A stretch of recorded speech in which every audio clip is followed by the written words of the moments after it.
Okay, we should be cooking that Yeah, soon let's. here. Have to flail around a little bit. There we go. Oh, good. It gives me the chat right away. So,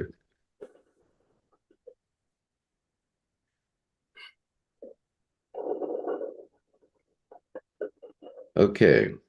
So we are here, and I have to be, I'm at the beginning of a big paragraph, or right above a big paragraph that it has the number 4 in front of it. It's on page 483 of the Reader's Edition.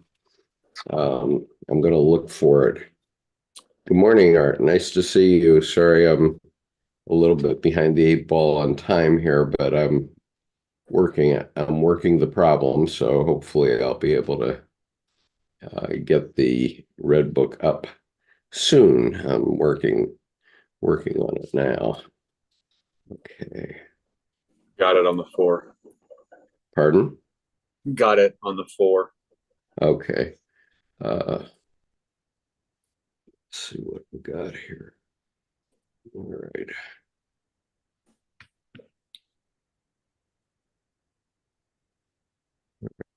Reader's Edition. Um, and I'm at 483, so maybe this will get me up near where I need to go. Um, Not in this version. Okay, I'm at footnote number 40, so that's the way to look for it. Um, Yep, that's right where I got it. Thank you. let's see, footnote number 40. 7. Sorry, I'm just looking for the right place to start this event. Goodness. I now have a copy of the Red Book um, on my computer that I can share with you as we go, but um, let's see. Is it? Oh, that's a shot. Just a minute. The old artillery officer kicks in. Okay. Yep. Okay, I found it. All right. So we are in Scrutinies, and we are at footnote number 40 for if you're following us. And we're going to begin here momentarily. I need to, all right. I am going to share my screen so that you can see where we are in the Red Book. Uh, so in the part of the Red Book which is called Scrutinies, we are at footnote number 40.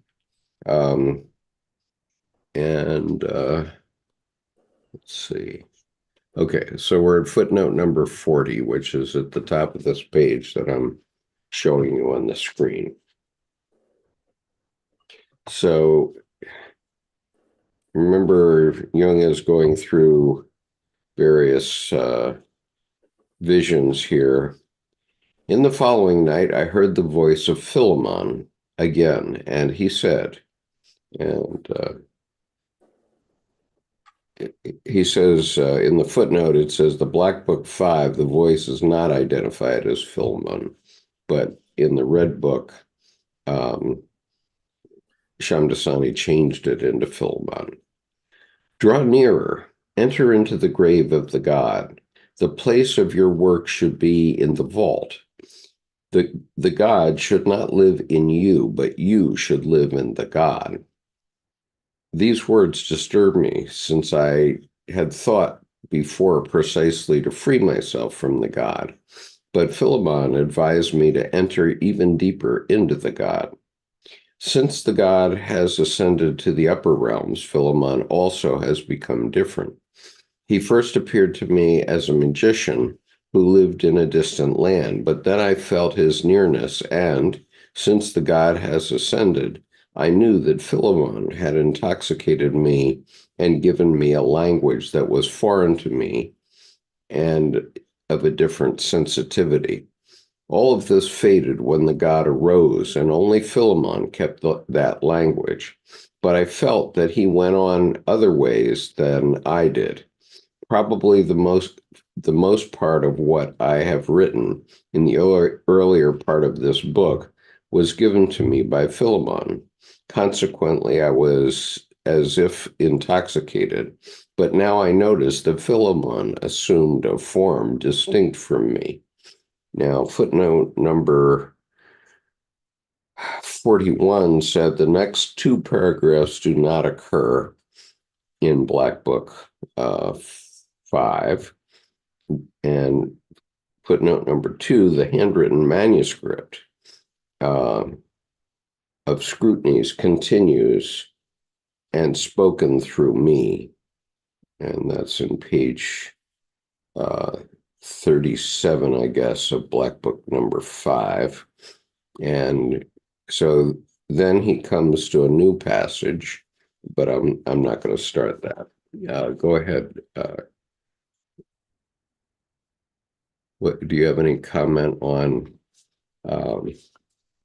where we are, Jordan? I don't yet, because I think he's still. Okay, so he's in a interregnum. He's as this footnote number 43 now says, this writing that he's doing is December 2nd, 1915. So this is nearly 2 years after he had written the whole earlier part of the book, all of Liber Primus and Liber Secundus.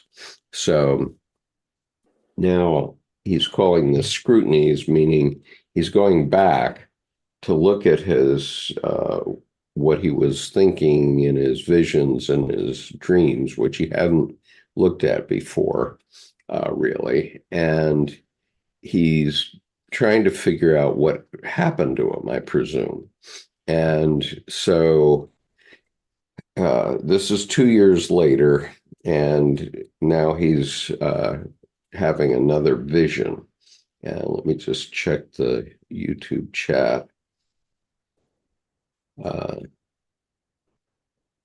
And Art asked if he could make an announcement. Art, you can certainly make an announcement. Go ahead and make it on the chat, or if you want, you can join Jordan and me on the Zoom chat if you want. But go ahead and make your announcement, no problem. Let me know how you want to do it. Okay, so we are now at the top of what I have on your screen. The date is December 15th, December 2nd, 1915. Several weeks later, 3 shades approached me. I noticed from their chilly breath that they were dead. The first figure was that of a woman. She drew near and made a soft whirring sound, the whirring of the wings of the sun beetle. Then I recognized her. When she was still alive, she recovered the mysteries of the Egyptians for me. The red sun disk and the song of the golden wings. She remained shadowy, and I could hardly understand her words. Now, I'm going to stop there just for a minute. This is a reference to a time when Jung this is covered in Memories, Dreams, Reflections, but he's referring to a time when a woman, Alison, was with him, and she was having difficulty with the breakthrough, and Jung kept hearing this clicking sound on his window. And so he went over to look at the window, and he saw a beetle, which is talisman of good luck, I think, in Egypt, um, on the window. And so he opened the window, and the beetle flew in.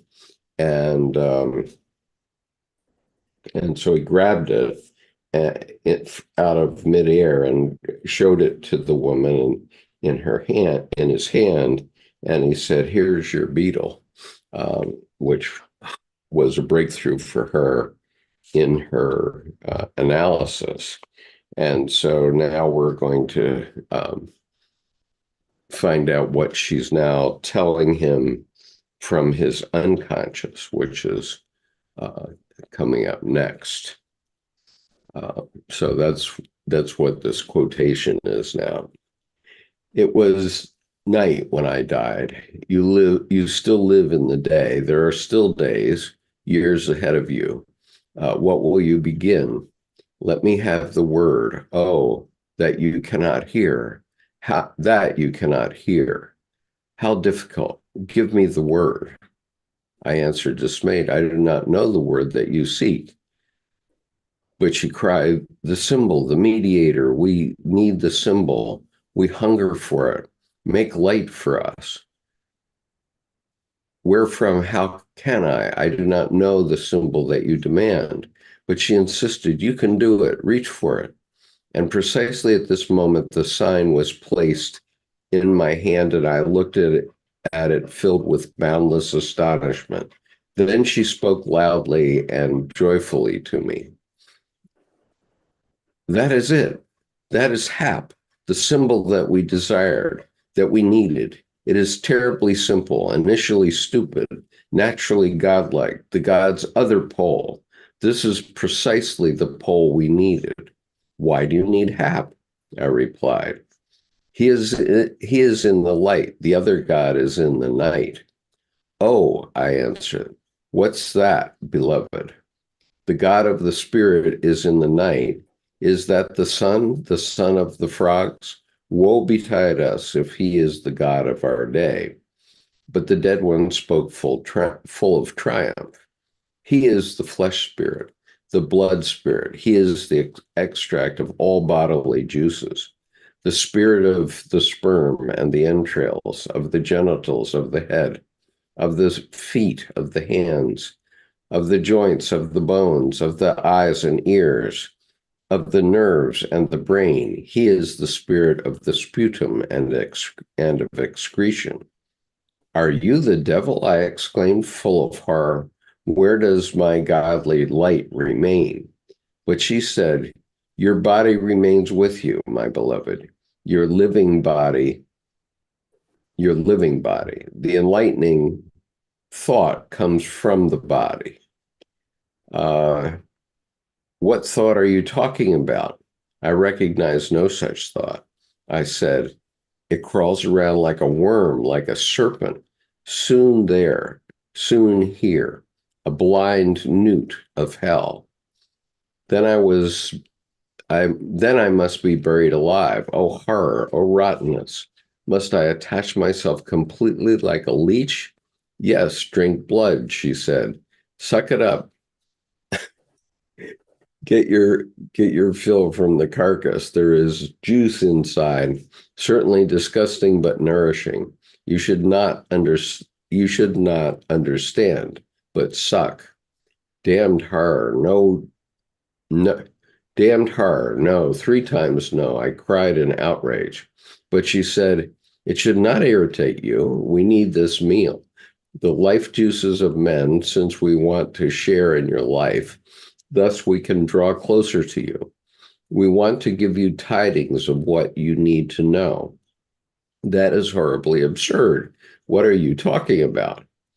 But she looked at me as she had done on the day I had last seen her among the living, and on which she showed me, unaware of its meaning, something of the mystery of what the Egyptians had left behind. And she said to me, do it for me, for us. Do you recall my legacy? The red sun disk, the golden wings, and the wreath of life and duration? Immortality, of this there are things to know. The ways that the way that leads to this knowledge is hell. I guess that's Jung responding. I'm going to stop there because I want to read these footnotes. Okay, so footnote 44 reads, instead of this paragraph, Black Book 5 has a phallus. There is no mention of Hap in Black Book 5. The following references may be connected to this. In the Egyptian Heaven and Hell, Wallace Budge notes that the phallus of his Pepi is Hap. He notes that Hap is a son of Horus. Jung placed a mark on the margin by this in his copy. He also noted that in the Book of the Dead, this is the Egyptian Book of the Dead, I presume, in the Book of the Dead, these four children of Horus play very prominent parts, and the deceased endeavored to gain their help and protection at all costs, both by offering and prayers. The four children of Horus shared the protection of the deceased among them, and as far back as the fifth dynasty, we find that they presided over his life in the underworld. And Shamdasani says, underlined in Jung's copy. And then footnote 45 says, Black Book 5 has of this divine pole. And footnote 46, this paragraph is not in the Black Book, in Black Book 5. Okay. The four children of Horus there, I may be wrong in my attribution. It's reminding me of the story of Uranus swallowing his children into his stomach. I'm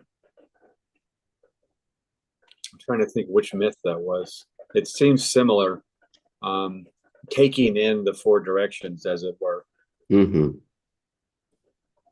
Yeah. Okay. So I had in my marginal note here with a star, phallus. So Hap is the phallus, and of course, the phallus was Priapus in Greek legend, and very famous around the world. In Bhutan, you can find images of the phallus painted on the walls 2 stories high.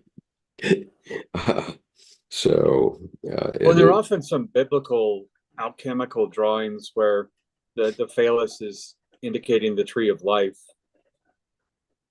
Mm-hmm. So basically, it's not the generative, but it's the formative. So it's the form that the generative takes when it comes into being. Okay.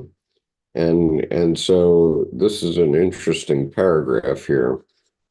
But she insisted, you can do it, reach for it. And precisely at this moment, the sign was placed in my hand, and I looked at it filled with boundless astonishment. Then she spoke loudly and joyfully to me. That is it. That is Hap, the symbol that we desired, that we needed. It is terribly simple, initially stupid, naturally godlike. The god's other pole. This is precisely the pole we needed. Why do you need Hap? I replied. He is the light. The other god is in the night. Oh, I answered, what's that, beloved? The God of the Spirit is in the night. Is that the son of the frogs? Woe betide us if he is the God of our day. But the dead one spoke full of triumph. He is the flesh spirit, the blood spirit. He is the extract of all bodily juices, the spirit of the sperm and the entrails of the genitals of the head, of the feet, of the hands, of the joints, of the bones, of the eyes and ears, of the nerves and the brain. He is the spirit of the sputum and excretion. So I'll just stop here for a moment,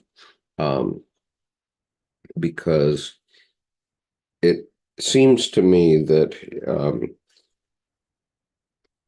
at this point, it seems Jung is in the middle of some sort of masturbation. And not that I project that on him, but he's basically saying that. And that seems quite. Hmm? I was going to say there's certainly something actionable going on. The text is coming from, and that may be it. Okay, so I guess I'm rereading this part, but I should I'm glad you did, though. Keep going. Yeah. Because this isn't just talk. There's something else going on here too that's literally physically important to base the text in. Yeah, it's not just a numinous experience. It's as if a numinous experience while something physical is occurring. Right. Also, both. Okay, so here's his reaction to it. Are you the devil? I exclaimed, full of horror. Where does my flashing godly light remain? But she said, your body remains with you, my beloved, your living body. The enlightening thought comes from the body. What thought are you talking about? I recognize no such thought, I said. It crawls around like a worm, like a serpent. Soon there, soon here, a blind newt of hell. Then I must be buried alive. Oh, horror, oh, rottenness. Must I attach myself completely like a leech? Yes, drink blood, she said. Suck it up. Get your fill from the carcass. There is juice inside. Certainly disgusting, but nourishing. You should not understand, but suck. Damned horror. No, 3 times no, I cried in outrage. But she said, it should not irritate you. We need this meal, the life juices of men, since we want to share in your life. Thus we can draw closer to you. We want to give you tidings of what you need to know. That is horribly absurd. What are you talking about? But she looked at me as she had done on the day that I had last seen her among the living, and on which she showed me, unaware of its meaning, something of the mystery of what the Egyptians had left behind. And she said to me, do it for me, for us. Do you recall my legacy, the red sun disk, the gold wings, and the wreath of life and duration? Immortality of this, there are things, immortality of this, there are things to know. The way that leads to this knowledge is hell. Okay, now where am I on this? What I have on this? Okay. All right. So I'm right here. I guess what happened was I started to read from the book again, and I lost my place, but now we're back to 47. From this I sank into gloomy brooding, since I suspected the heaviness and incomprehension and the immeasurable solitude of this way. And after a long struggle with all the weakness and cowardice in me, I decided to take upon myself this solitude of the body, of the holy error and the eternally valid truth. And in the third night called to my dead beloved and asked her, teach me the knowledge of the worms and the crawling creatures. Open to me the darkness of the spirits. She whispered, give blood so that I may drink and gain speech. Were you lying when you said that you would leave the power to the sun? No, I was not lying, but I said something that I did not understand. You are fortunate, she said, if you can say what you do not understand. So listen, hap is not the foundation, but the summit of the church that still lies sunken. We need this church since we can live in it with you and take part in your life. You have excluded us from to your own detriment. Tell me, is hap for you the sign of the church in which you hope for community with the living? Speak. Why do you hesitate? She moaned and whispered with a weak voice, give blood. I need blood. So take blood from my heart, I spoke. Thank you, she said. That is fullness of life. The air of the shadow world is thin since we hover on the ocean of the air like birds above the sea. Many went beyond limits, fluttering on indeterminate paths of outer space, bumping at hazards into alien worlds. But we who are still near and incomplete, would like to immerse ourselves in the sea of the air and return to Earth, to the living. Do you not have an animal form into which I can enter? What? I explained, horrified. You would like to be my dog? If possible, yes, she replied. I would even like to be your dog. To me, you are the unspeakable worth, all my hope that still clings to Earth. I would still like to see completed what I left too soon. Give me blood, much blood. So drink, I said despairingly. Drink so that what should be, drink so that what should be will be, she whispered with hesitant voice. Okay, I'm going to stop here because I want to find out what these footnotes are. So we're up to 51. All right, so there's one section that says this paragraph is not in the Black Book.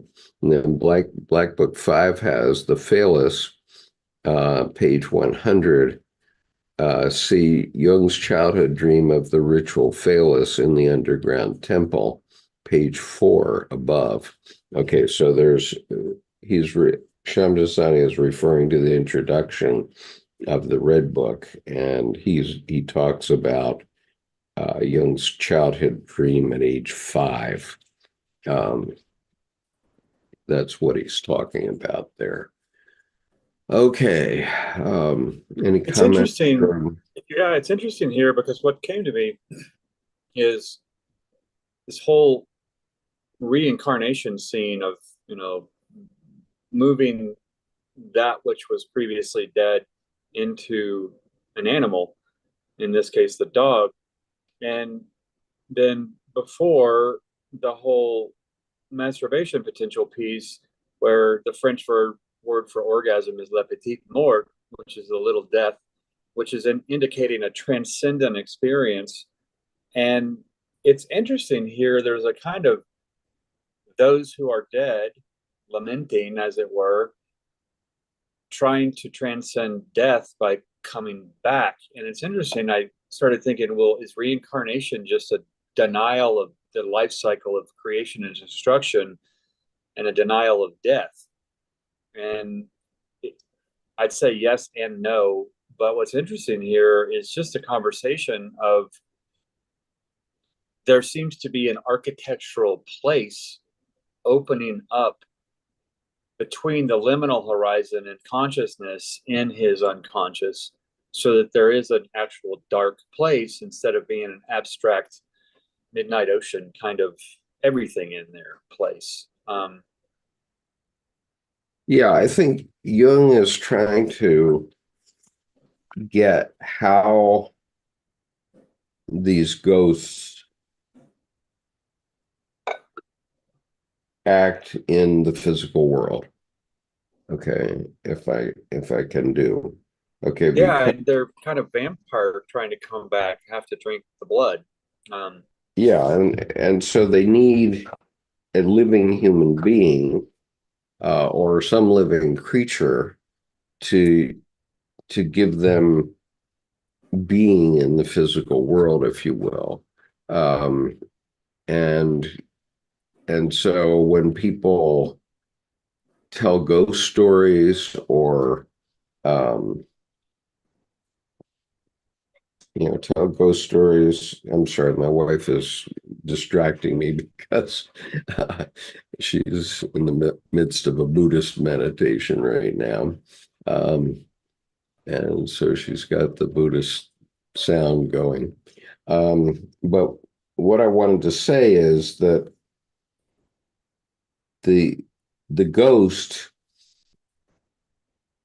exact in fact exists. Okay. In other words, Jung's image of this woman who has died actually does exist in the physical world in the form of C.G. Jung. Okay. And so, in the form of his memory, she still lives. Okay. She's Mhm. immortal in that sense. Um, and and so, although her physical being is gone, um, there's an essence about her that continues on. And so um, see, we could think of the soldiers of the Civil War, for example. I'm just going to stop this share for a moment. So we could think of the soldiers of the Civil War singing of the battle hymn of the Republic. And one of the phrases that's in the battle hymn of the Republic is, uh, "We will die to make men free." And so they were going forward, those men in the Civil War, but this was the Union Army, of course, because it's Battle Hymn of the Republic, were singing this song and accepting it. I mean, it was their hymn. And, realizing, at that time they would have still been thinking of heaven as a place out there, but they are remembered certainly by all of us in our physical lives because we all know about their sacrifice on both sides. Um, and and so in that sense, they're immortal. Um, and so in terms of this battle hymn of the Republic, which presumably was written around 1862 or 3, maybe, or 1860. I don't know when it was written exactly, but um, they were singing about the probability that they would die in battle, and and they knew the purpose of their dying in battle. And so, even if you didn't know that, okay, even if you didn't know that, um, America is as America is completely because of their sacrifice. Okay, if the North hadn't won the Civil War, where would we be? My goodness. And so even though we still have this big controversy going in our physical time, their sacrifice is immortal in us, whether we know about it or not. Okay. Mhm. It, it, it, yeah, that's very much the case. It's interesting here. I'm noticing a distinction though, because the whole called or uncalled, the God is present. But that says to me that these are not gods because they're bartering, they're bidding, Yeah. they're negotiating, they're trying to find a way to buy navigation back into life. And then in the footnote, Hecate mysteries, the goddess of magic and spells, guarded the underworld. A counterpart of guarding the underworld, Hades. And curious then that, would you be my dog? Because then Hades has, the Cerberus, the three-headed dog to guard the underworld. And it, it's interesting because Cerberus has its Cerberus has its root in the I think it's an Indo-European word Kerberi or Kerber, which is Kerbere. But the funny thing about that is that literally means spotted. And Hmm. the funny thing is then that means Cerberus, Hades, or Hecate named their dog Spot. So is that where we get the name your dog Spot from? I mean, so I hate to end up just on that, but called or uncalled, the God is present. Well, they're not called or uncalled. They're bidding, they're negotiating, they're bartering. So I think there's a distinction here that these may be numinous, these are numinous contents, but they are not Hecate, they're not Hades, they're not gods, they're just this inner divinity piece, but it's more towards mortal and playing the life death game with those. I see it as reincarnation. I see, what's being said here is that Jung is basically experiencing, the uh, in his dream, or maybe half death or near death experience, he's experiencing in his mind this stored information of memories, of knowledge, and of fantasy and creativity. And so now in ancient Egyptian mythology, in the Book of the Dead, when someone dies, especially someone of prominence, like a pharaoh or the pharaoh's family, who is esteemed in the palace. Hmm. So what happens is it's kind of similar to Islam, because in Islam we believe that there are seven heavens, sort of like how there are the seven chakras, or actually I think there are 12 chakras if I'm not mistaken, because there are also chakras in the human body and spirit that not many people can actually accomplish. But it's very difficult. Even some monks don't graduate that far. But anyway, the point is that there is a boat which steers into what is similar to the Nile River. It's the river of souls. And so you're supposed to answer the questions of every riddle. And if you don't answer Annabis's riddles correctly, then you have to do a challenge at each gate. And so that's how it is in ancient Egyptian mythology in death. Mm-hmm.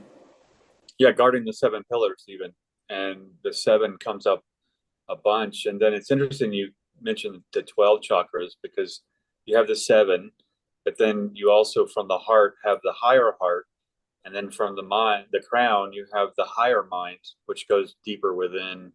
You also have the zero chakra between the feet, 18 inches below in the earth, and then there's another one above. So I think you're onto something there with the seven becomes the 12, and that all of those trials are switching gears into different places. When you say the seven heavens, um, that's a really consistent theme. And I think he mentioned we were talking about reincarnation earlier with this, where these are the dead trying to come back to life, and into the dog would be reincarnation. So I appreciate you bringing that up. That's a really good point.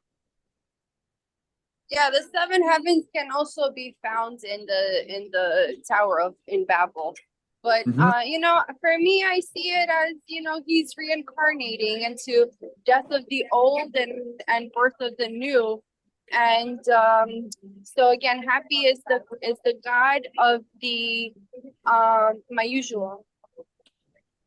Is Happy is the goddess, or the god actually, of the Nile River, and then Kipri, the deity with the beetle face, he is all about renewal. And so he pushes the sun, well, not him, but his archetype, or his avatar, pushes the dung, or the sun, upward, and that is the sun of the day, sunrise. Well, it's interesting you mentioned that, because with the beetle, if I take a scarab, Hmm. the whole myth of the scarab is that if you look at this, there is the sagittal and coronal sutures of the human skull viewed from the top. And the beetle just mundanely, rolling the dung ball is cycles of life. But the metaphor is click. When the wing casings open, that's the flight of the higher mind or enlightenment. So the Mm. skull literally opens up. So, with just the sagittal and coronal sutures of the skull, it's the beetle was very important in a very small and a very incredibly and infinitely large way. And as a metaphor visually, that literally was looking down upon the human skull, ostensibly from that higher chakra. Yeah. Um, okay. There's an interesting conversation going on as you were speaking, about the Battle Hymn of the Republic. Sherry asked, who wrote the song? And I said, I don't know. It's the Battle Hymn of the Republic. Sherry says, was the hymns of slaves being hummed? And I said, I don't know. This is a research project. The battle hymn words are actually suggested by the last 15 or 20 verses of the Bible in Revelation. Cherie, on the ships, why by white captains who brought slaves here? And Cherie says, who wrote the words? And I said, this is the hymn of the Northern soldiers were singing. So therefore, I don't think it came from the slave ships. I don't know if the captains of the ships were singing it. And I said, as I said, John of Patmos, who wrote Revelation in the 4th century or so, the great grapes of wrath are mentioned there. And Shuri says, are Buddhism and Hinduism religions? And most people think that they are, Shuri. However, what I would say is that Buddhism is more of a philosophy of life. I guess all religions are that. And the Indians would tell you that there's no such thing as Hinduism per se. Okay, that's just a shorthand for um, the way Indians worship, but they worship in many different ways in many different languages. And so when we refer to Hinduism, although we say, okay, it's practiced by a quarter of the world's population, but what are we talking about then? Are we talking about the Bhagavad Gita? Are we talking about the Upanishads? In general, what is it that we're referring to? And I think that, the Bhagavad Gita has been passed on by recitation for 5,000 years, and it contains a lot of profound thought that we can still relate to today. But um, I think we would have to, in modern times, regard it as a religion, and Buddhism as well, although technically it's not a religion in the sense that there's no God, there's no heaven, there's no hell, there are no saints, there are no sinners, and so on. I mean, the Buddhists would go down a whole litany of things that are not in Buddhism. Well, I think the Battle Hymn of the Republic too was written by Julia Ward Howe, Howe, Mhm. and I think Johnny Cash, who was like 1969, was talking about it. He had some errors in how he went about it, but he was right in the end that it was a pro-union, anti-slavery anthem that Yeah. she wrote after she was inspired after visiting Union troops in the Civil War. And what year was it written? Do you have you looked that up? Let me see.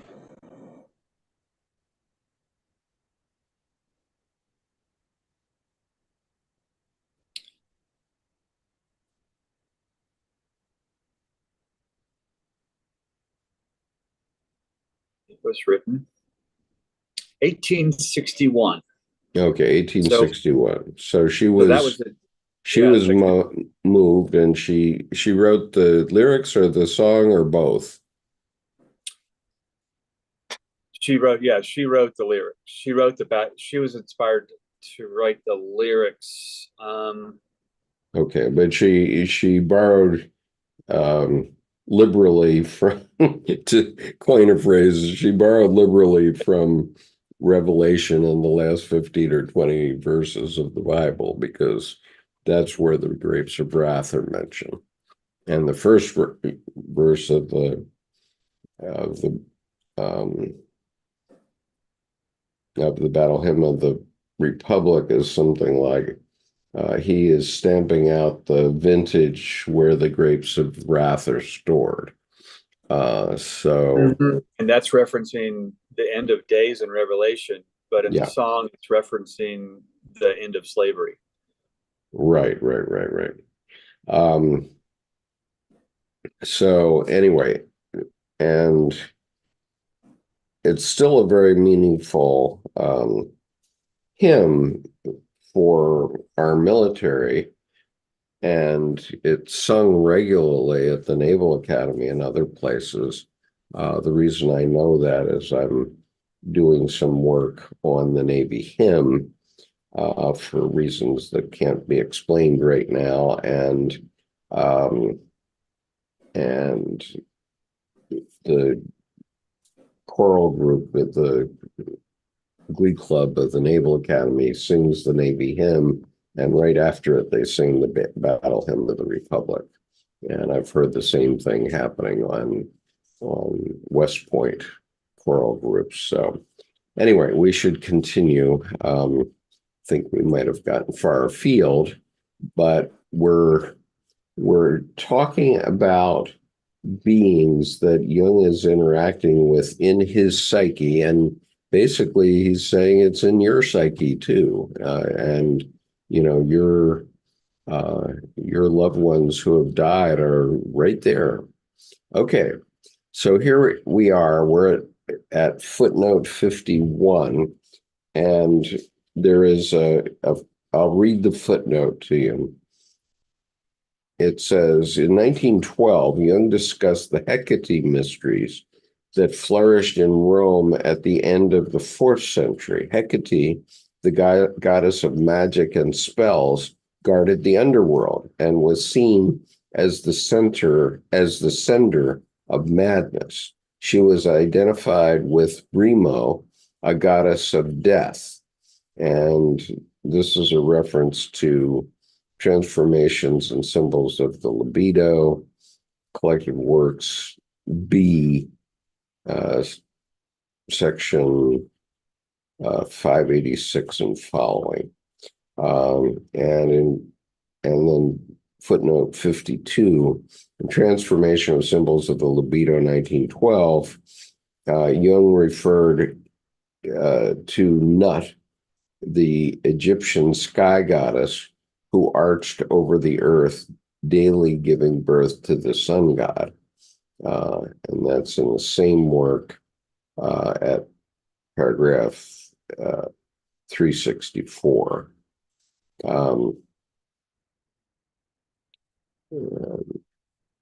Okay, so I will read on. She whispered in a hesitant voice, Brimo, I guess that's what you call her, the old one, which is how it begins. The one who bore the sun, the powerful Hap, who grew out of her shame and strove after the wife of heaven, who arches over earth. For Brimo, above all, above and below, envelops the sun. She bears and raises him. Born from below, he fertilizes the above, since the wife is his mother and the mother is his wife. Accursed teaching. Is this still not enough of the horrifying mysterium? I cried out, full of outrage and abhorrence. If heaven becomes pregnant and can no longer hold its fruit, it gives birth to a man who carries the burden of sin. That is the tree of life and of unending duration. Give me your blood. Listen, this riddle is terrible. When Brimo the Heavenly was pregnant, she gave birth to the dragon, first the afterbirth and then the son, Hap, and the one who carried Hap. Hap is the rebellion of the below, but the bird comes from the above and places itself on the head of Hap. That is peace. You are a vessel. Speak. Heaven, pour out your rain. You are a shell. Empty shells do not spill, they catch. May it stream in from all the winds. Let me tell you that another evening is approaching. A day, 2 days, many days have come to an end. The light of day goes down and illumines the shadow, itself a shadow of the sun.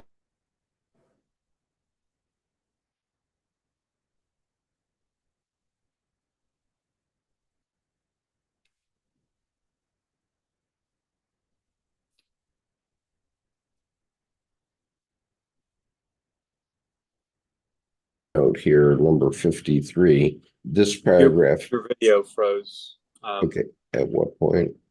Right when you said itself a shadow of the sun, right after that, when you said sun, the video Okay, froze. Right? life is right after that, life becomes a shadow, and the shadow enlivens itself, the shadow that is greater than you. Do you think that your shadow is your sun? He is small at midday and fills the night at midnight. And there's a footnote here where Shamdasani admits that he reworked this paragraph. So God knows what Jung actually wrote. But I was exhausted and desperate and could hear no more. And so I said to the dead one, and this is on December 7th, 1915, he's saying this. That's what the footnote says. December 7th, 1915. So you introduced the terrible son who lived beneath me under the trees on the water. Is he the spirit that the heavens pour out, or is he the soulless worm that the earth bore? O heaven, O most sinister womb, do you want to suck the life out of me for the sake of the shadow? Should humanity thus completely go to waste for divinity? Should I and that last bit is 2 days later, December 9th.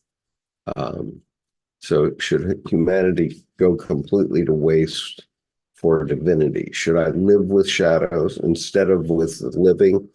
Should all the longing for the living belong to you, the dead? Did you not have your time to live? Did you not use it?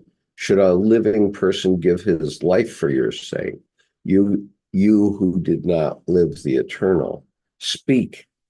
You mute shadows who stand at my door and demand my blood.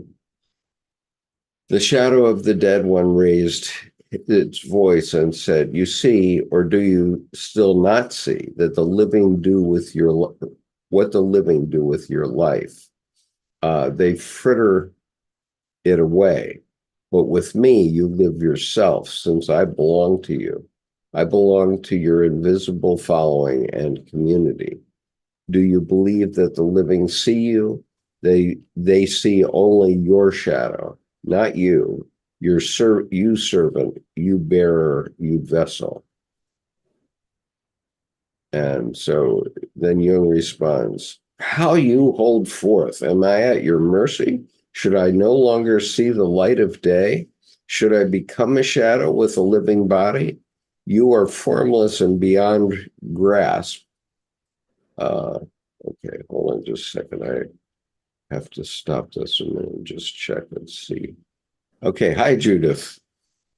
We are Hi. We are in an incredible section of the Red Book, which I'm going to, in a few moments, show you some work that I've done in the last week. But I need to go back to the reading at this point. All right. And what page are we on? I'm so sorry. I've been under the weather with bronchitis for 3 weeks. I'm Yeah, just coming out. I think on page about 488. Perfect. Because I'm up at footnote number 55. Okay. That's where we are. Great. You know, it's interesting, Skip. What? The shadow of the dead one raised its voice and said, "You see, or do you still not see, what the living do with your life? They fritter it away, but with me you live yourself, since I belong to you. I belong to your invisible following and community. Do you believe that the living see you? They see only your shadow, not you. You servant, you bearer, you vessel." What's interesting here is that is one giant load of BS shaming behavior of that thing trying to prove its worth. And by taking him down, and we'll see if he listens, but to me, it's kind of a petulant little childish Okay, so character. Right. And so it's really so he's responding here in the next paragraph. I should read that. Okay, so how you hold forth. Am I at your mercy? Should I no longer see the light of day? Should I become a shadow with a living body? You are formless and beyond grasp. You emanate the goldness of the grave, a breath of emptiness. To let myself be buried alive, what are you thinking of? Too soon, it seems to me, I must die first. Do you have the honey that pleases my heart and the fire that warms my hands? What are you, you mournful shadows, you specters of children? What do you want with my blood? Truly, you are even worse than men. Men give little, yet what do you give? Do you make the living? The warm beauty or joy, perhaps? Or should all this go to your gloomy hell? What do you offer in return? Mysteries? Will the living live from these? I regard your mysteries as tricks if the living cannot live from them. But she interrupted me and cried, impetuous one, stop, you take my breath away. We are shadows there because a shadow and you will grasp what we give. I do not want to die to descend into your darkness. But she said, you need to die. You must only let yourself be buried. In the hope of resurrection? No joking now. But she spoke calmly. You suspect what will happen. Triple walls before you and invisibility. To hell with your longing and feeling. At least you do not love us. So we will cost you less dearly than the men who roll in your love and patience and have you make a fool of yourself. My dead one, I think you are speaking my language. She replied to me scornfully, men love, and you, what an error. All this means is that you want to run away from yourself. What do you do to men? You tempt and coax them into megalomania, to which you fall victim. But it grieves me, pains me, howls at me. I feel a great longing. Everything soft complains, and my body yearns. But she was unsparing. Your head belongs to us, she said. What do you want with men? Self-defense against men, so that you walk on your own 2 feet, not on human crutches. Men need the undemanding, but they are always wanting love to be able to run away from themselves. This ought to stop. Why do fools go out and preach the gospels to the Negroes and then ridicule it in their own country? Why do these hypocritical preachers speak of love, divine and human love, and use the same gospel to justify the right to wage war and commit murderous injustice? Above all, what do they teach others? when they themselves stand up to their necks in the black mud of deception and self-deceit? Have they cleaned their own house? Have they recognized and driven out their own devil? Because they do not do none of this, they preach love to be able to run away from themselves and to do to others what they should do to themselves. But this greatly prized love given to one's own self burns like fire. These hypocrites and liars have noticed this, as you have, and prefer to love others. Is that love? Is it false hypocrisy? Okay, I need a footnote here. Footnote 56, Jung was critical of Christian missionaries, problems of the soul of modern man, Wanted Works 10, paragraph 185. So he was being critical of modern missionaries here. It always begins in yourself and in all things, and above all with love. Do you believe that one who wounds himself unsparingly does the other a good deed with his love? No, of course you don't believe it. You even know that he only teaches the other how one must wound oneself so that he can compel others to express sympathy. Therefore, you should be a shadow, since this is what men need. How can they get away from the hypocrisy and foolishness of your love if you yourself cannot? For everything begins with yourself, but your horse still cannot refrain from whinnying. Even worse, your virtue is a wagging dog, a growling dog, a licking dog, a barking dog, and you call that human love?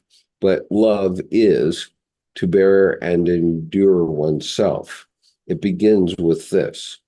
It is truly about you. You are not yet tempered. Other fires must just come over you until you have accepted your solitude and learned to love. What do you ask about love? What is love? To live above all, that is more than love. Is war love? You are bound to see that what human love is still good enough for, a means like other means. Therefore, above all, solitude until every softness toward yourself has been burned out of you. You should learn to freeze. Okay, I'm going to stop there for a I minute. love how he's serious business level taking jabs at the Christian missionaries, because is that love? It is false hypocrisy. So it's not just hypocrisy, it's false hypocrisy. So, and what's interesting is, instead of a double negative, he's amplifying hypocrisy to be even more of a liar's mode. Right. Okay, I'm going to let the YouTube conversation continue at the moment, and I'm going to take a short recess to show some artwork, and then I'll come back to this, because this is pretty heavy, and I want you to think about this idea of hypocrisy and foolishness and what we see in our current affairs, and its comparableness to what Jung was seeing in the early days of World War I. So I'm going to stop this share for the moment. And my artwork, Judith, has been evolving. And so about 2.5 weeks ago, I got a very large piece of watercolor paper. It's 40 inches wide by 25.5 inches high. And it's so big that my wife complains about it being out in the room. And so I can only work on it on weekends before she wakes up in the morning. But nonetheless, I put about 11 hours into it at this point. And again, I'm doing my doodle based on my mark, as Colleen Kubert describes her. Your mark comes from your doodle, right? And so what I'm going to do is I'm going to show you the mark, or the large piece as it currently exists, and then I'm going to talk about what all it means. Let's see here. Okay, so this is going to be a share of where it is, just so you can see where it is. And this is, I don't know how many hours I have into it, but it's a bunch. And so I've worked on it for 3 weeks. The part that's under the 2 pallets is still white. And every place you see a little green dot, that is a stray line that I have to somehow bring into my doodle. These things sometimes appear spontaneously in my doodle, but this is a very large piece of paper. It's very high quality watercolor paper, and I think it's Arches. And I've been using, in order to do the doodle, I've moved away from pen and ink for doodles, and also from Rocky, because I didn't like the effect of pen and ink on these paintings. And so I'm continuing to work with it again. It's my own. What are you using, Skip, instead of pen and ink? What are you using? I'm using a brush, and now in the first week I had a very small gauge brush, but now I've got what you see here on the left is the palette on the top is a Winsor and Newton watercolor set, which is a Cotman set. And apparently I did not know this, but Cotman watercolors are sort of a high middle grade of watercolor paint. And they're not professional watercolors, but they're what plebes like me can afford. Okay, this set of 46 colors costs $55, and they include a brush with it. So that brush is a number 3 Winsor and Newton, and I started to use that. On the lower one, you can see 2 other brushes that I've been using, which are very small gauge, but they're much stiffer. And I started to use the Winsor and Newton brush, and immediately I realized that it was picking up paint a lot better than the other brushes, and it's much more flexible. It's some sort of animal hair, I guess. And so it lets me paint more loosely. So if you look at the upper right part, I was using the tight brush up there, but in the lower left, I'm using the Winsor and Newton brush, and you can see a distinct difference in how it's coming out. And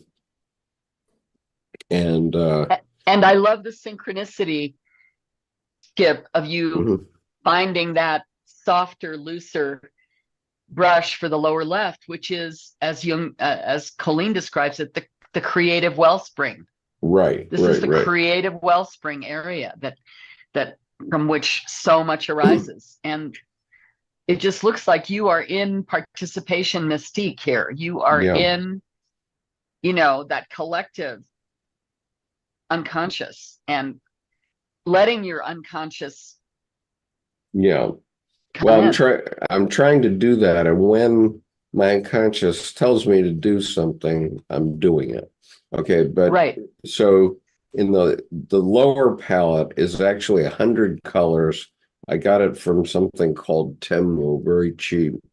And Right. I'm no longer using this palette, although this is the palette that I did study number one for this painting from. Okay. Okay, and Yeah. that's significant because study number one told me what this painting is about, and maybe all of my paintings going forward, but at least a number of them, because I'm going to show you now study number one. That was study number two. I'll come back to that. Okay. All right, so this is study number one, Whoa. and I suddenly had come into my mind, this is my vision of America. Okay. Uh-huh. And, Yeah. because words only take you so far. And so this is vision number, and so about halfway through this, I realized that this was vision number one, or this is vision of America to me. And it's actually a study for what I'm going to do in the bigger piece. Okay. And I like this so much that I'm getting it framed, and I'm going to give it to my grandson for his 18th birthday in a couple of weeks. So this is called Vision of America, number one, study number one. And this gives you a sense of where I'm driving, although I'm not going to use these colors in the future. But, from my psyche, I'm saying this is what America means to me. Okay. And so for whatever anybody else may think, I mean, this is a study of what America means to me. And the larger piece will be Vision of America number one. And it will be the first of a series. And the reason I'm thinking that is I've always been interested in, or not always, but since 1995, I've been interested in the work of Jackson Pollock. And of course, he did drip paintings. And what happened to me, which I think you may know, is that in 1995, I walked into a gallery at the Boston Museum of Art, where they were having a modern artist exhibition. And in this gallery was Jackson Pollock's strip painting number 31. And I immediately began to weep uncontrollably. As soon as I walked in the room, boom, I started to weep, and it took me more than 10 minutes to get control of myself. I was just weeping beyond control. A total surprise to me. I had no clue what it was about. And I don't normally weep in art galleries. Okay, I'm Right. I'm a kinesthetic person, not a visual person, and I don't normally weep, but that was a shocking experience to me, a really numinous experience. And it took until 2016, so 21 years later, and I've described this experience many times, and I was describing it in my Monday night group here in Annapolis in a pizza restaurant one night. I was describing the experience, and I said, well, this drip painting, it had greens and browns and white in it. And one of my friends from that group said olive drab. And immediately I started to weep again. And that time I connected it up, and I realized that I had not properly mourned the death of my roommate from the basic school in the Marine Corps, who was killed in action on April 11th, 1969.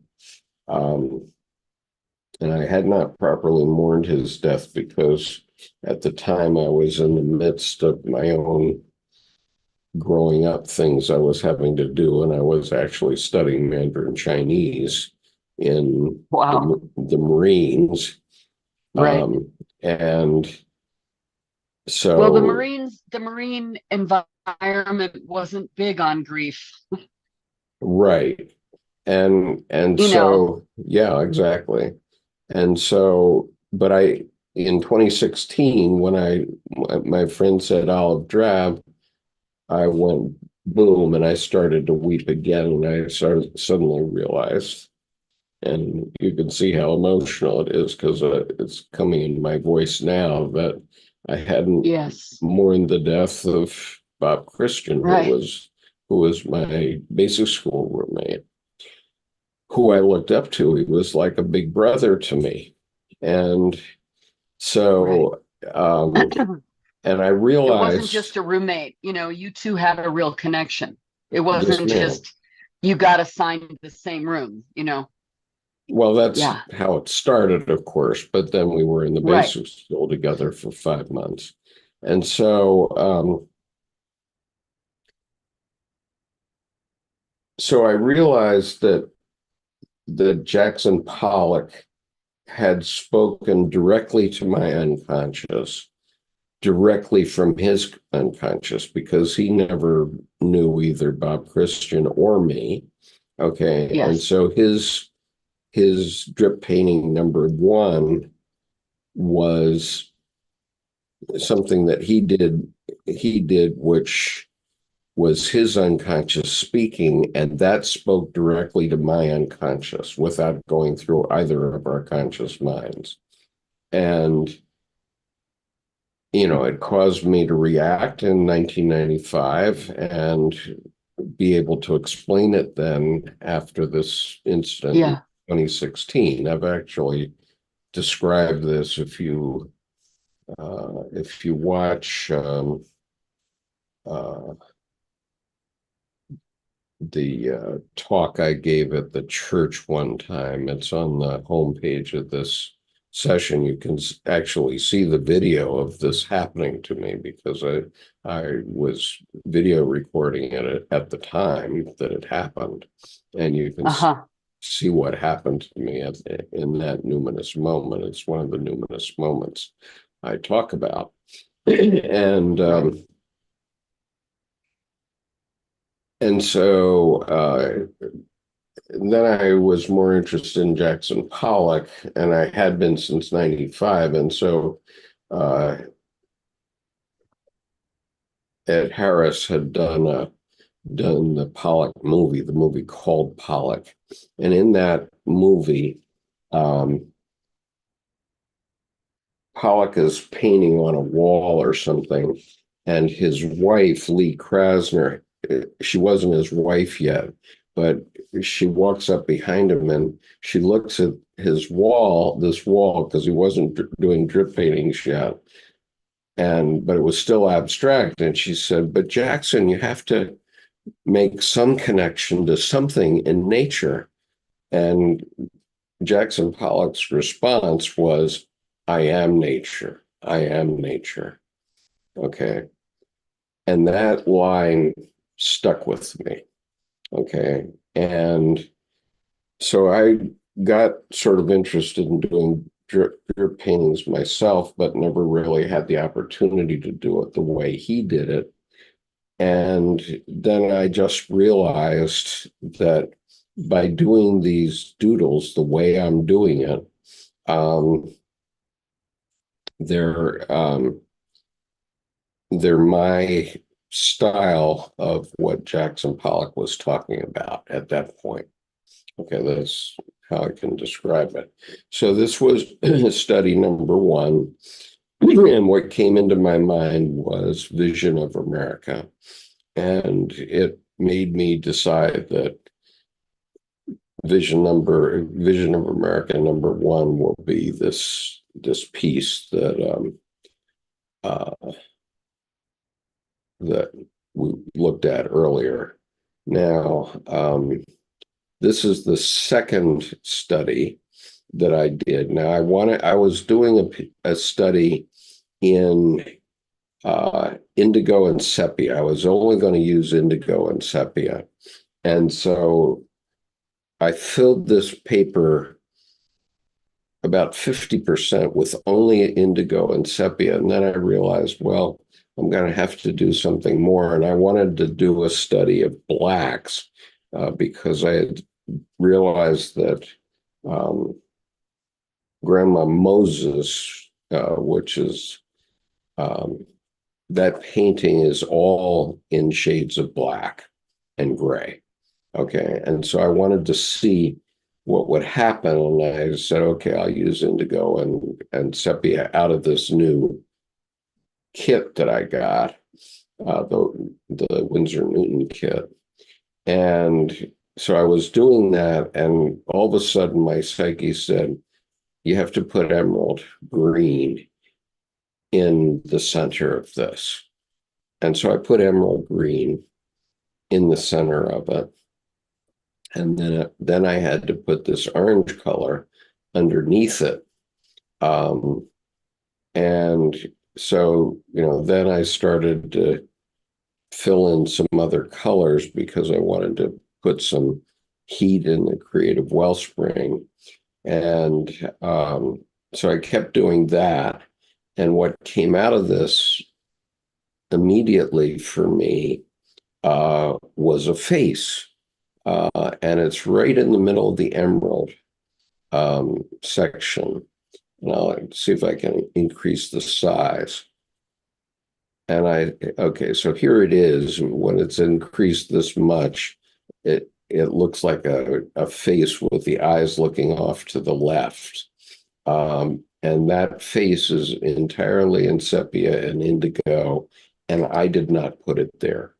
Okay, it just was there. And not only that, it was on this base that looks like the base of a sphinx. And so I started to think of this as a sphinx that had emerged in this piece. And I think it's very interesting that as I increase it, I see the eyes looking off to the right. I don't know what that's about, but anyway, that face, and there are some other faces in here, was completely unconscious. And anytime you see a face in one of these, I didn't put them there. They're there, but I didn't put them there. And so I ended up calling this Vision of America #1, study #2, Sphinx in indigo and sepia with rocky flourishes. And so then I realized that what I'm doing here is where the spaces are quite large, I can use the sepia and indigo, or you could use any color, of course, but I could use the rocky style now within the spaces where the colors are. And so that's what I started to do. And so you start to see other things emerge in the way that they emerge in Iraqi. And, there's any number of faces in there, but anyway. So then there's one more point here, which is on this, which is the big one. This shape emerged. I don't know why it emerged, but I looked at it and I said, I started to see that shape as evil. And then my unconscious insisted that I paint it in a purple lake, and that's this color in this new palette I have. Insisted that I fill it in, even though normally I don't fill in any of the spaces until I complete the doodle, and I still have at least another week's work on the doodle. normally I wouldn't fill that in yet, but my psyche told me that that space has to have Purple Lake in it. And so, okay, that's the end of my story, sort of, Judith. So, Well, it's wonderful. I mean, that you're feeling that channel open to both your unconscious and to the collective. mhm. The vision of America, you know, Yeah, that is coming through the collective depth, and your consciousness, given the grounding that you've done in awareness and psychology and understanding self, you know, self. mhm. And I mean that in the Jungian sense of self, which is Yeah, the whole, not ego, includes ego, right. is you're being guided into some new frontier Yeah, for something. yourself. It's beautiful. Right. It's And beautiful. these waves that appear in the upper right and the lower left, this is the Yeah, Northeast, the waves of integration into the West or into America right. from the Northeast. And this, I call this lower left area Los Angeles, and that's the waves of immigration coming up from the South. And I'm not Right. consciously trying to do a map per se, but Yeah. that's what's coming up at this point. And so I'm going to be working mainly with this Winsor and Newton Cotman set from now on, because these are Chinese watercolors and they may not be as color fast. And so I'm not going to be using them. They're not museum grade necessarily. No, it really does make a difference, Skip. Once you get into the level Yeah, of co-creativity that you are, the materials you use have a deeper value. yeah, right. And so it made a lot of difference. And I apologize to the group in general for taking so much time on this, but I want Judith and I have been talking about the significance of the unconscious and the significance of this artwork that Colleen has been talking about. Absolutely not. Yeah. Mhm. And Judith, by the way, I want to make sure that you and Lynn are aware that Colleen's new book is going to be launched on February 25th. And we're going to do a Wisdom Path interview with her, moderated by our mutual friend Tim Holmes, on the 17th of February. Oh, wonderful. And that will be at not 11 a.m. Pacific time on the 17th. So you're in Mountain Time, right? So it'll Right. And it'll be noon for you. you're going to Zoom it live? Yes, it's going to be Zoom live, and it's going to be Zoom live onto YouTube as well. So It's interesting, Judith, bringing up the quality of materials, because I think that's what's good about that is even in these new ones, the brightness is different, the darkness is different, they're richer, they're more robust. Yeah. And I remember people, when I was painting in oils in the early 90s, they'd walk in and they go, "Oh my Lord, you're using Rembrandt this and that, and that's $50 a tube." This tiny little, like, yeah, but it's $50. It looks good, looks like $50. The Right. paint, you can actually engage, I think, with the living intensity of the pigment even more. And even then, painting with silkscreen gloves in my fingers rather than brushes, the viscosity, the consistency was important. Viridian was a slip on a banana. Whoosh, it's completely just, an oil slick, as it were. And then Chinese vermilion or Königsblau would have this kind of resistance. You could really just erotically feel, right. what you were doing. And I think noticing that there was a complete and total difference between the oils I used before and when I switched to Rembrandts. Yeah, and that were, because your colors here, even Yeah. previously this might be pastel, but this isn't Yeah. pastel. It has a Well, nice. this is not the Winsor Newton now. This is the Chinese set. And I know. I intentionally put every color into it. I filled in one space with every color before I did anything else. And so, you know, there are 100 colors in that palette. I didn't use about 10 of them because they're grays and blacks and dark browns, but I used 90 of them, let's say. And I used to, well, I've said that I don't use black and white. And so you can see that in this, but this is the Chinese palette. And then this is the Winsor Newton palette. And what I wanted to mention about this is in terms of the center, the self, I had Yes. painted this orange in there first. Okay, I'm descended from Dutch, so we're all Orangemen. And so this orange represents that, and I like that color very much in that set. So I had painted this first before I did anything else.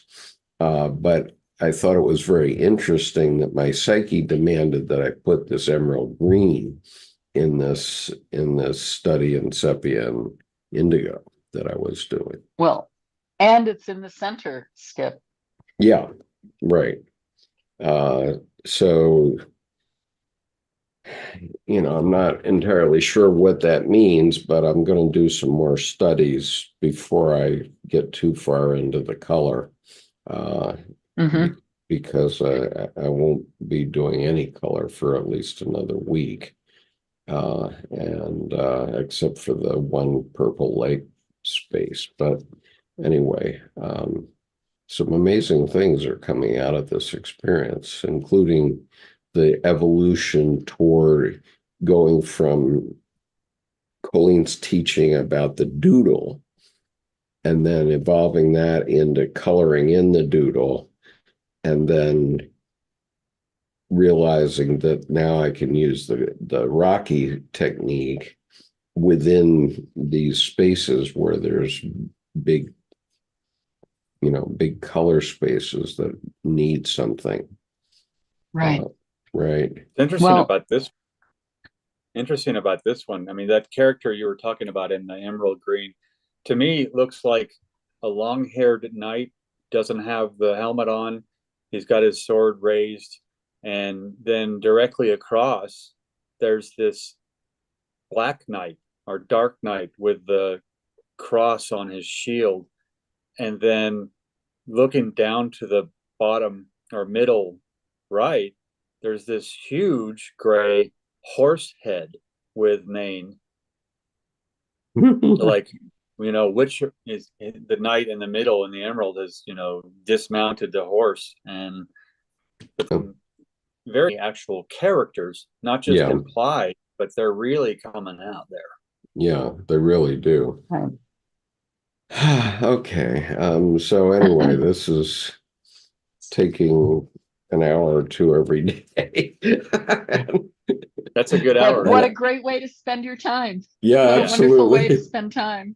Yeah. And also, I have a thought about the purple and the evil. And if I'm getting anything from working more interestedly deeper into Jung's work and his state of mind and his sharings, it's that if we don't acknowledge the evil, that's part of what the wars and all of the violence in the world there's a connection to not acknowledging it, not inviting it from our unconscious into consciousness in ourselves. And I find it kind of synchronous that that's what you were called to do first. Get that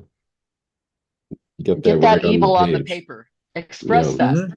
Yeah. And so we'll see how that goes in the future. I mean, I don't know what may happen as I continue on this piece. I suppose it's going to take me another 6 or 8 weeks to complete, because I had estimated, okay, this painting is going to take me 40 hours. That's what I thought, which would have been about 10 weekends work, considering I can only do it on Saturday and Sunday mornings. And now I think it's going to take considerably more because it's already taken 11 hours and I haven't finished the doodle yet. Right. So how long does it take you to like how do you start I just process? I use a color for the doodle.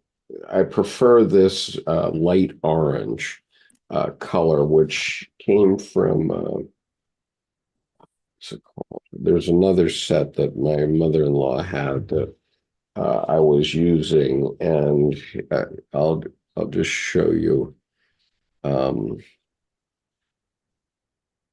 the other set. Just a minute. No, this way. Okay, from this set right here, there's this color, which was this color in this set, but I used it all on previous paintings to do this doodle. But so then I had this set, which is well, I don't remember what it's called, but anyway, the color is called light orange. And so I've been using that so that, with the expectation that I'm going to paint over it one way or another in the final, as I do the final painting. And so it won't show. Whereas if I did this in pen and ink, which is what I had been doing, it does show. And so I wanted to just have it so I know where the spaces are from the doodle, but they don't become part of the actual painting. They're just the background. And the dark one that you saw, I used, instead of this light orange, I used Payne's gray in this for my doodle. And it's fine for this particular little painting, which is only 7 inches by 10 inches. But it would be too prominent in the colors that I'll be using in this main piece. So I'm not going to be using that anymore. I'm going to use only this light orange color, and the other colors that you see here, I've been using a green color just to mark the ends, because as I'm doing this doodle, all of a sudden I start finding loose ends that I need to find a home for. They can't be just sticking up in the painting. There have to be cells, right? So as I'm finding those loose ends, I'm marking them in green so that I can find them later.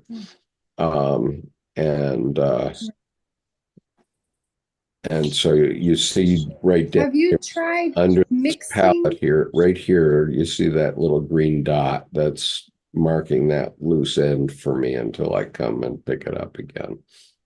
What is your question? It's like a maze or a mandala.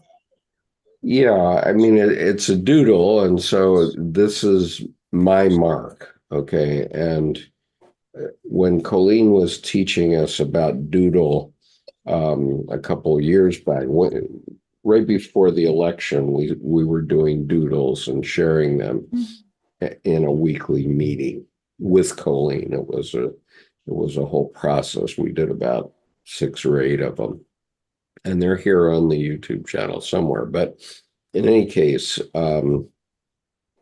what she said at that time is when you start to do the doodle, you will very quickly establish your mark, and this will be your style of doing a doodle. And I realized that back then, because I was already doing this back then, but I hadn't picked it up as an important part of my life yet. And so several of the pieces that I did back then were very much like this. And so I established my mark when she was teaching us about the doodle, and everybody has a different mark. And so what you have to do is go to a white piece of paper, or any color piece of paper, but it can be white, and just start drawing lines based on what your unconscious tells you to do. And that's what I have been doing. I've been just following it, and I've been following the rules that are within my mark.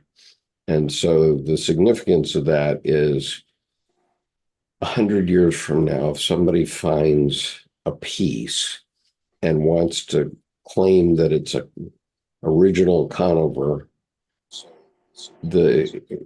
anybody who would be a art critic in the future would be able to tell immediately, instantaneously, whether I did this painting or not.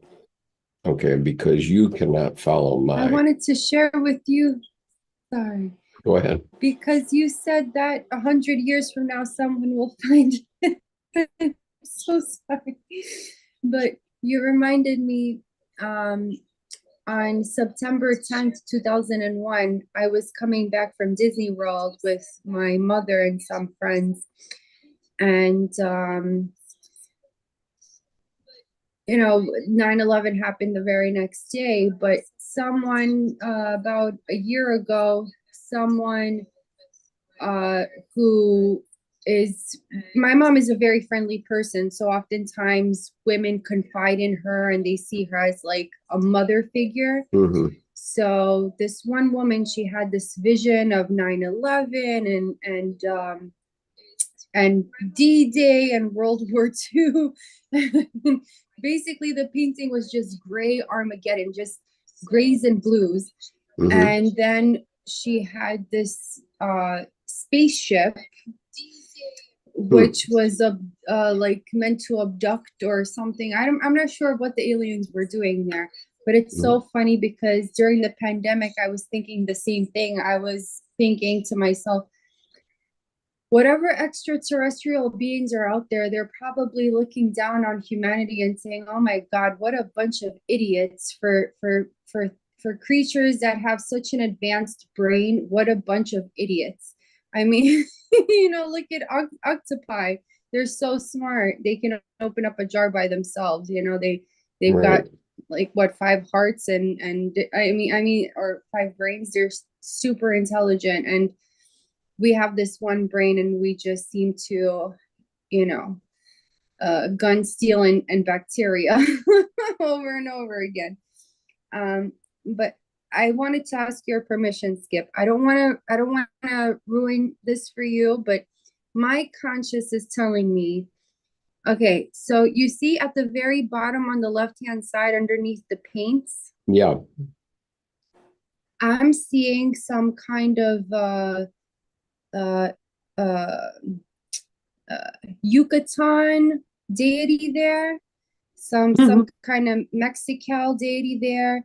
Right. And he's just speeding into something, running into, and then right above him, I see this guy.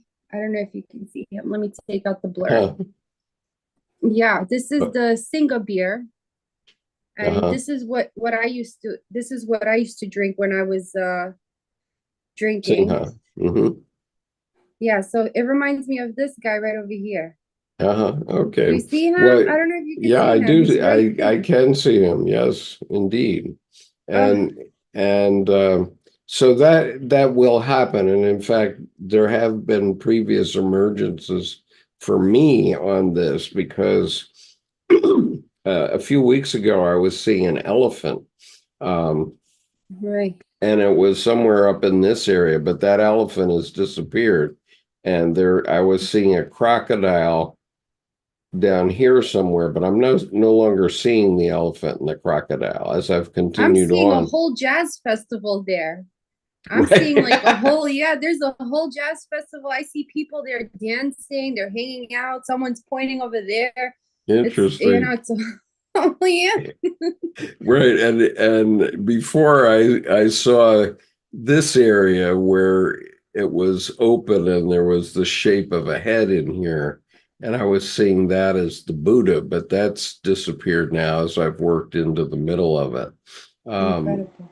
And so it doesn't look like the Buddha anymore. And if anything, this shape that I had to paint in, I that couldn't have been the Buddha's eye. So so the idea of the Buddha being there is gone, uh, but I was seeing it for a while. So it's very natural that you can see things into this, and as I paint it, there'll be more. And let me see. There's some interesting questions here that I wanted to raise. Richard says, Richard, I can't see all of the note, but I can see your statement. This is, how do you suggest students of the live engage with art in their approach with introspection or engaging in Jung expression, generally to be illustrative? Well, the point is this fundamental quote, which came out of Yaffe's book, Lawrence Yaffe's book, which is one sentence. It says, the purpose of Jung's whole psychology is to make accessible to us that healing power which resides in our unconscious. One sentence. Okay. Last year at Confluence 22, we had, wait a minute, I gotta get rid of, all right. I'll get rid of my background here for the moment so that you can see what I have here. But for Confluence 22, we created this and gave a copy to everybody who participated in Confluence 22. And so the quote is, the purpose of Jung's whole psychology is to make accessible to us that healing power which resides in our unconscious.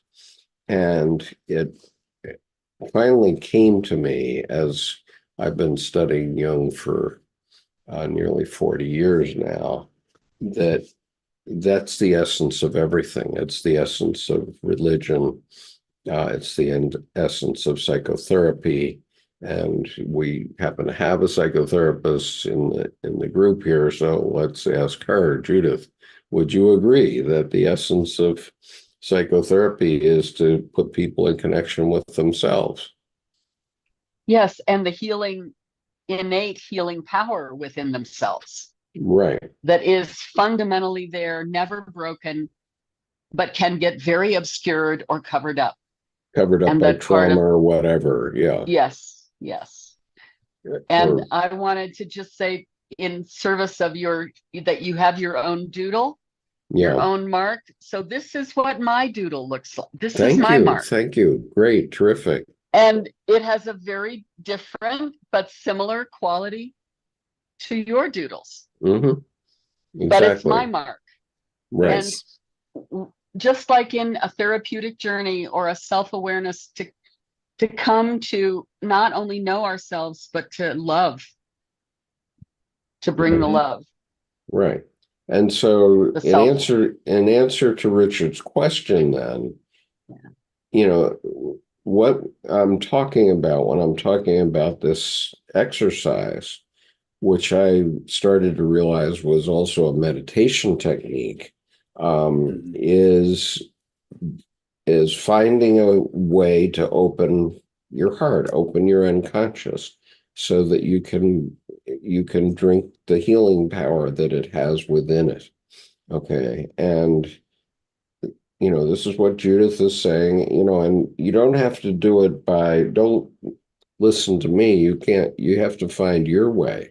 That's why Jung at the beginning of this book said, don't follow my way. It could be wrong for you. You have to find your own way.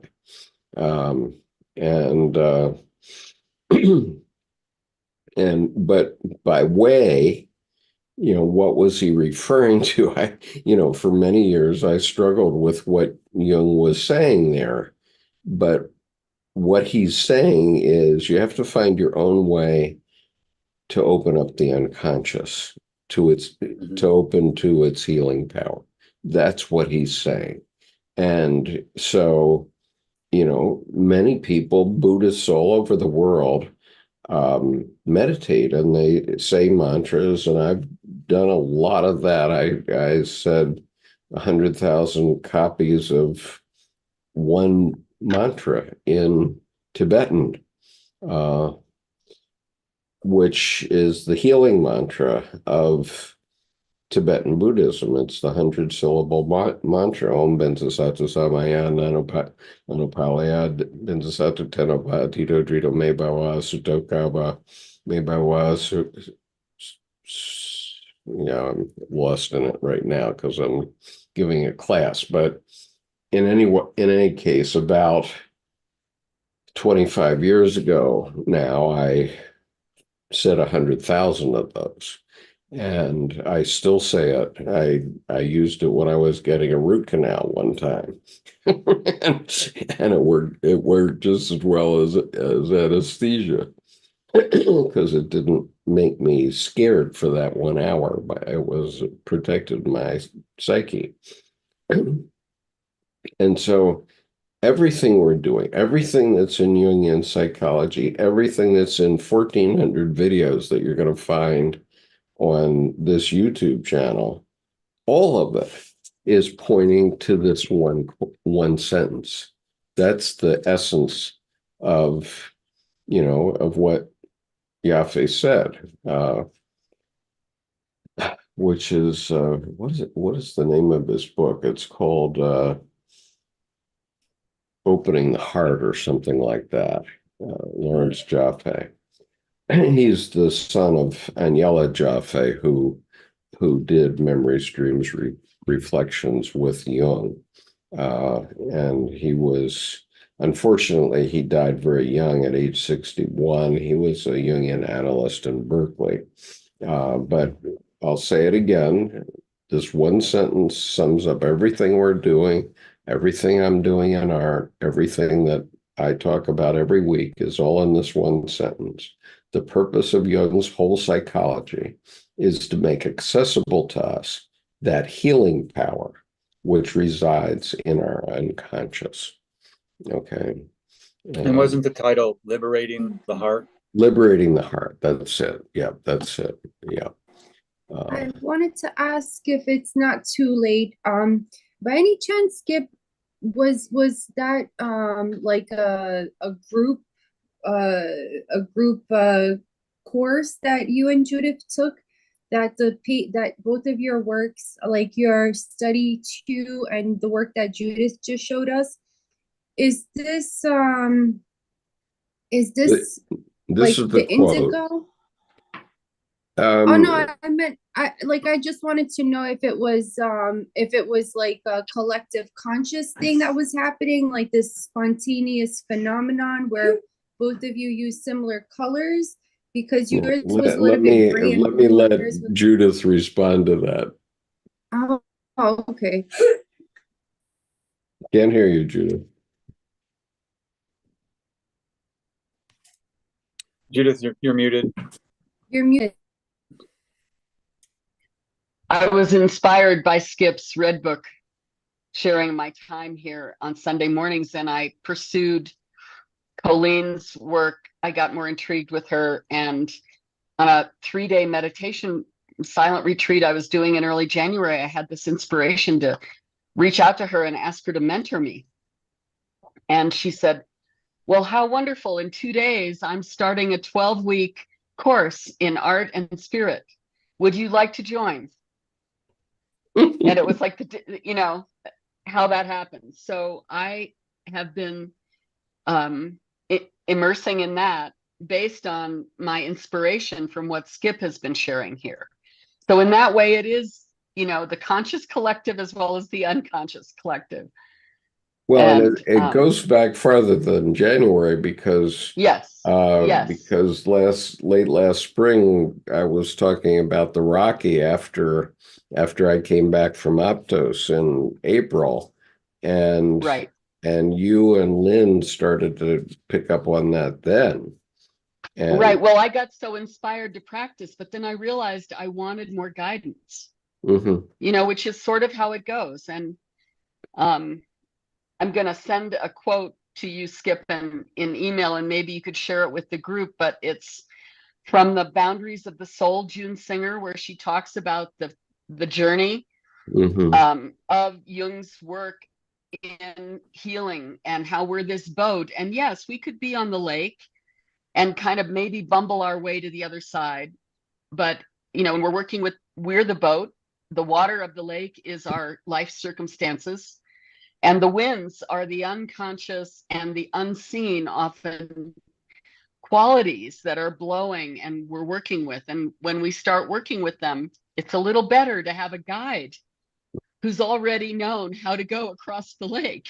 Yeah, you can put it in the chat. Feel like, okay, I will. You can put it in the chat on the Zoom, and then I'll put it over on the chat on the YouTube.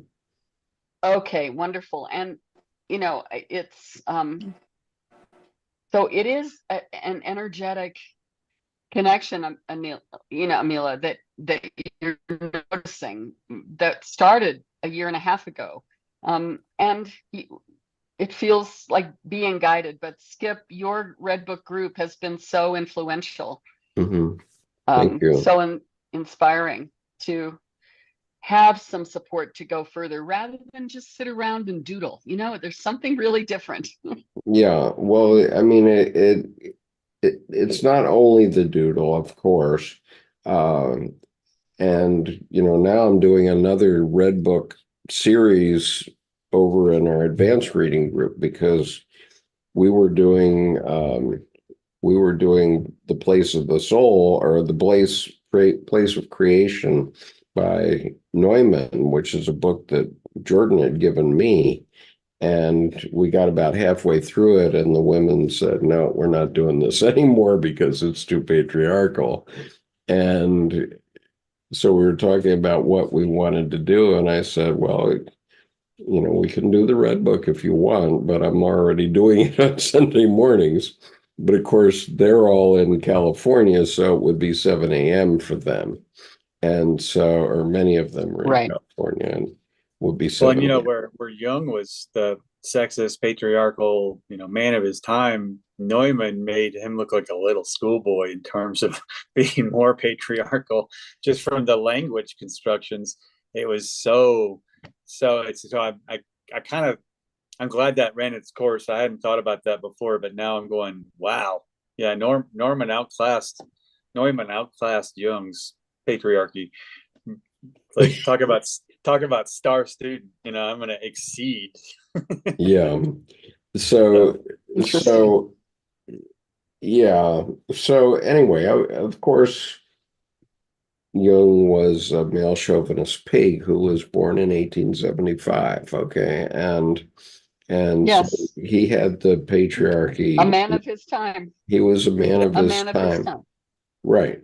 And so I'm not defending that, but I'm also not fighting it. And the problem that we were having working with the Neumann was that we had members who were fighting it because, they said this is all old hodgepodge, and they were wanting me to read it in gender neutral ways and so on. And I can't do that to Jung because Jung is Jung, and I'll apologize for the fact that he's a male chauvinist pig, but that's it. Right. I'm sorry, everyone. I need to leave for now, time-wise, but I'll join you next Sunday. Thank you for Thank being you here, so Judith. much. Yeah, great Thank you having so you. much, everybody. Yeah. Have a good one. thank you, Judah. Bye. Okay. I wanted to, Yeah, if go it's ahead. possible, Skip, I wanted to share, I got it. we were speaking about the this spiritual journey. Oh, Yes. Jordan left. Okay. Yeah, he had to So go. the spiritual He journey. makes a living on the plaza in Taos, New Mexico, and so he has to make the most of his time. Awesome. So there's a beach here in Long Island, New York. It's called Jones Beach, Hmm. and it has a post, and it just goes for miles and miles. And I keep trying to find the post where I used to go to in my childhood with my family, but for some reason, every time I drive to Jones Beach, I end up at a different post every Hmm. time. Huh, interesting. So I like to think of the spiritual journey in that way. You know, wherever you end up, that is where you are, and you have to make the most of it. And in this chapter, as Jung said, you have to be in, you have to accept yourself in your own company. You know, if you are not accepting of yourself in your own solitude, in your own company, then who else will? You know, and that Yeah. is the perfect moment in my experience. It is the perfect moment to heal yourself, is to understand yourself. And solitude is very scary, and I don't recommend it for everyone, especially if you're not accustomed to pure solitude. But pure solitude is the perfect way to get to know yourself, because you're asking yourself about yourself and you're Yeah, figuring yourself out. right. And I did a lot of traveling for about 25 years, or no, 35 years. After 1980 until 2013, I traveled a lot. I traveled around the world 75 times. I was in Saudi Arabia only for 23 trips. And I used to fly into Jeddah, which is the location where the king's summer palace is in that city. It's one of the major cities of Saudi Arabia. And I went to all the major cities there, but I remember specifically flying into Jeddah, and I flew into the city maybe 15 times. And it was always the same. It was always beautiful weather, lots of sunshine in a desert, right? And and but it was always the same. And at one of these visits, I realized, wow, you can go all over the world to the strangest places, and wherever you go, there you are. You're still there. That's you. you know, and you can try to escape yourself one way or another, um, and and in the end you can't. You're just there again. You're in another physical place, but there you are. And so once you realize that you have to come to terms with yourself, that's a big step. Okay, that's a big step. And I'm talking about something that happened to me maybe 20 years ago, but I was, in my mid 50s by then. And I sort of had known that from quotes of other people, but I remember that as the moment that I had the realization for myself. And um, and so, and anyway, wherever you go, you're going to have to um, you're going to have to deal with yourself, in in order to find the way, what Jung is talking about when he's talking about the way, he's talking about your way, the way to open up your unconscious so that you have the benefit of that healing power. And you can get it from a religion, you can get it from psychotherapy, you can get it by going to a coffee clutch with a bunch of girlfriends, whatever it is that opens up your psyche and gives you that moment of realization when you realize that's what you need. You need to have a way to make accessible the psyche. And, I do that almost all the time now. I mean, there was a famous Buddhist quote where the Rinpoche is asked, well, when do you meditate? And Rinpoche says, well, I'm always meditating. And pretty much that's like me, except that my meditation is more intense when I'm doing these paintings. And, it also, saying Buddhist mantras also work to achieve the same thing. But, for me, I finally got to the point where the Buddhist mantras were great, but they weren't quite doing it for me, and I didn't know why. But when I started to do this artwork and to evolve it, now I know where I'm going. Now I know how to do it. And I know that anytime, no matter where I am, it could be any place, I can start a doodle and I will open a connection to my unconscious immediately. And so for me, that's my way. I'm not selling it to anybody else. I'm just saying that's what I'm doing, and that's why I'm showing this artwork. I'm not expecting to sell it by any means, and I'm not expecting people to like it. I don't care if you like it or not. This is my YouTube channel, and this is my artwork, and I'm going to show you what I'm doing. But I'm telling you that it's my meditation technique now, my go-to meditation technique. And, I'm going to share my process, because the creative process is what Colleen always is talking to us about. And that's why this interview that we're going to do with her on the 17th is so precious. She's 91 and a half years old. So she's like a national treasure. And we have to get her on the record as much as we can. So if you ever think you might want to ask a question or two to this woman, this is going to be your chance. And as I say, it's going to be 2 p.m. Eastern Time, 11 a.m. Pacific Time, noon Mountain Time, and 1 o'clock Central Time. And I do have the cover of her book, I think. I have to figure out where I've got it, but I'll pull that up so that you can see it, if I can do it. Let's see here. All right. No, that's not the way to do it.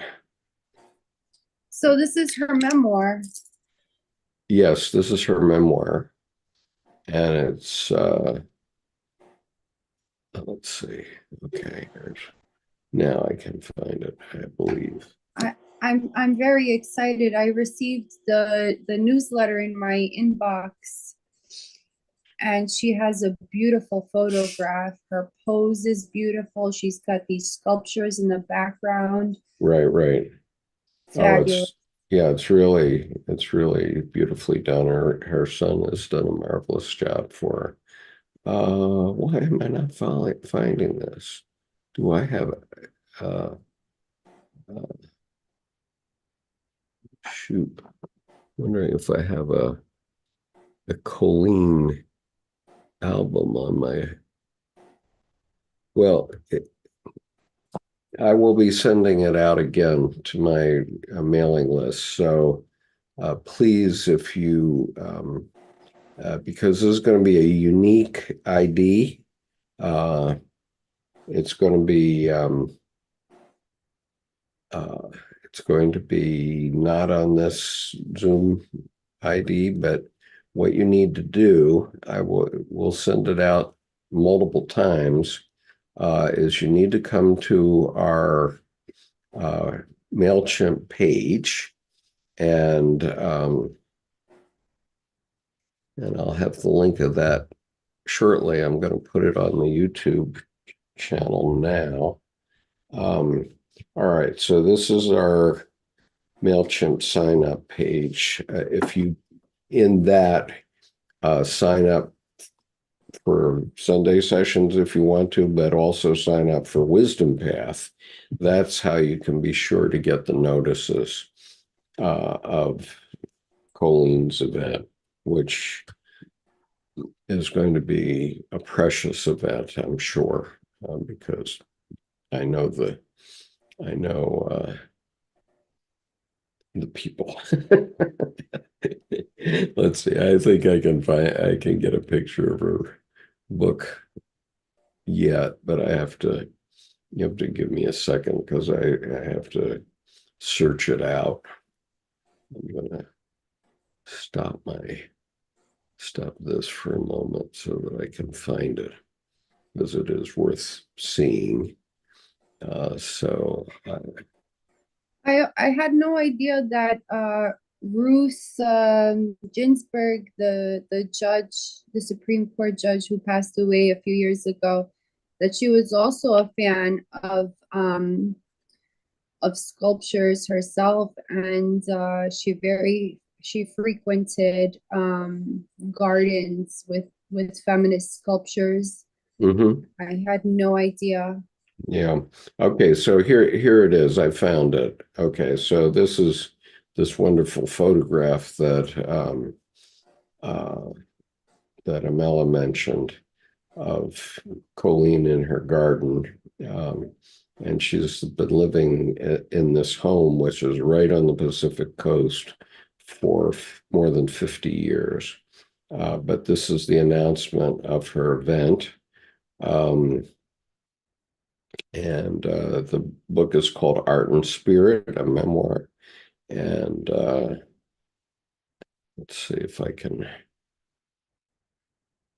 Well, I guess I can't increase the size of that right now, but you can see that in the future. This is the back cover, and she's still taking beautiful pictures. She's just a beautiful woman in every way. So this is the link, though. So if you stop this video recording and pull up, get that link, you will be able to come and attend. And there are the times and dates, or the times for all these different locations. And anyway, this is our mentor that we've been talking about so much.